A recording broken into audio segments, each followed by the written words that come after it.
Have you noticed that the moment someone says AI music, everybody seems to picture the same thing? Type a prompt, press a button, generate an entire song. And for a lot of musicians, that is exactly where the fear starts. But here's the thing. Not all AI music tools work that way. In fact, some of the most interesting AI tools in music today aren't generating complete songs at all. They're acting more like instruments. And if you're a musician, producer, composer, or songwriter, I think understanding that distinction matters. Because once you understand how traditional virtual instruments work, how AI instruments work, and where the human still fits into the process, the conversation becomes a lot more interesting than simply saying AI is good or AI is bad. So, in this video, I want to break down three things. First, how traditional virtual instruments are actually made. Second, how AI instruments are actually made. And third, whether AI instruments should even be grouped together with text prompt music generation in the first place. Let's start with something most producers already use: traditional virtual instruments. When you load up a Contact library, a Spitfire string library, or many orchestral instruments, you're not hearing AI. You're hearing recordings. Years before you ever purchased that plugin, musicians were hired and brought into the studio. They recorded thousands of notes, different articulations, different dynamics, different playing styles, sustains, staccatos, pizzicatos, legatos, tremolos, everything. Then engineers edited those recordings, organized them, and programmers built software around them. So when I play a note on my keyboard, the software isn't creating a sound. It's selecting an existing recording and playing it back. At a high level, the process looks like this. Musicians perform, the performances are recorded, the recordings become samples. The samples get mapped into software. And when I hit a key, the software chooses the appropriate recording. The goal is realism through recording. The more recordings available, the more realistic the instrument can feel. Now let's compare that to an AI instrument. This is where things start getting interesting. AI instruments also begin with musicians. But instead of recording performances to create a giant sample library, the recordings become training data. The AI model learns things like tone, articulation, expression, dynamics, timing, vibrato, and performance behavior.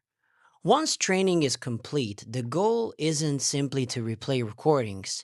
The goal is to generate a performance based on what the model learned.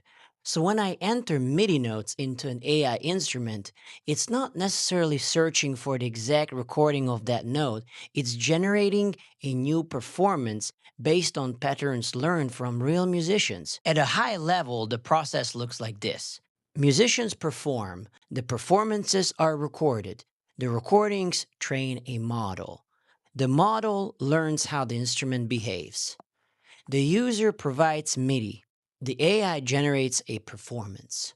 And that's a fundamentally different technology from sample playback.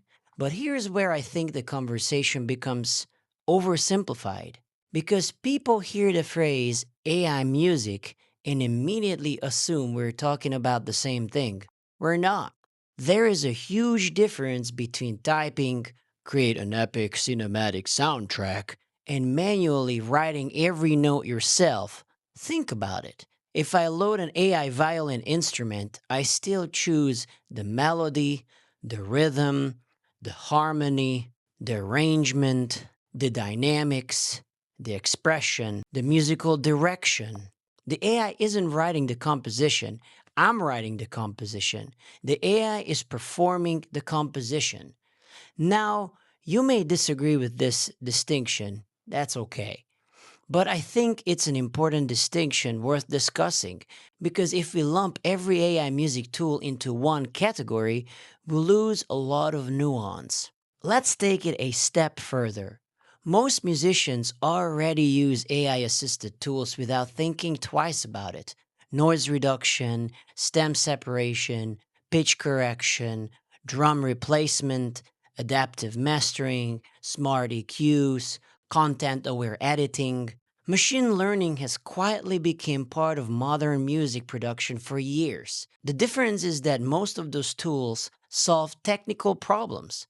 AI instruments start moving into creative territory, and that's where the debate becomes much more interesting. So instead of telling you what to think, I want to ask you a few questions. If I write every note, every chord, every rhythm, every automation, but an AI instrument performs the sound, who is the performer? Is it me? Is it AI? The musician whose recordings trained the model? Or is it some combination of all three? Here's another question.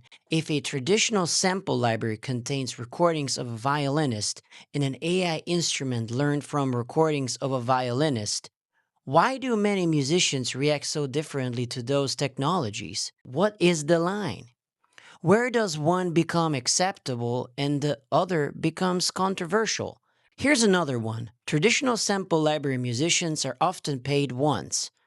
Record the library, collect the session fee, move on. Some AI instrument companies are experimenting with royalty participation for the musicians whose performances train the model. If that model generates ongoing income for the performer, is that better?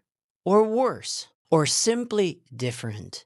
And perhaps the biggest question is, at what point does a tool stop being a tool and start becoming a collaborator? Was it autotune, Melodyne, drum replacement, smart mixing tools, AI instrument, or text prompt music generation? I don't think there's an easy answer to that. But I do think these are the conversations worth having. Because throughout history, musicians have wrestled with new technology. People said synthesizers would replace musicians. They didn't.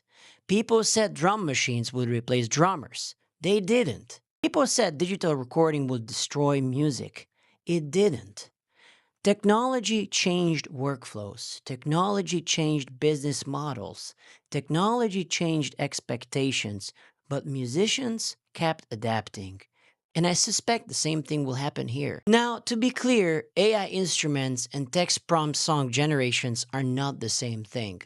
One gives you significant creative control. The other can potentially generate an entire composition from a simple prompt. Those are very different creative relationships.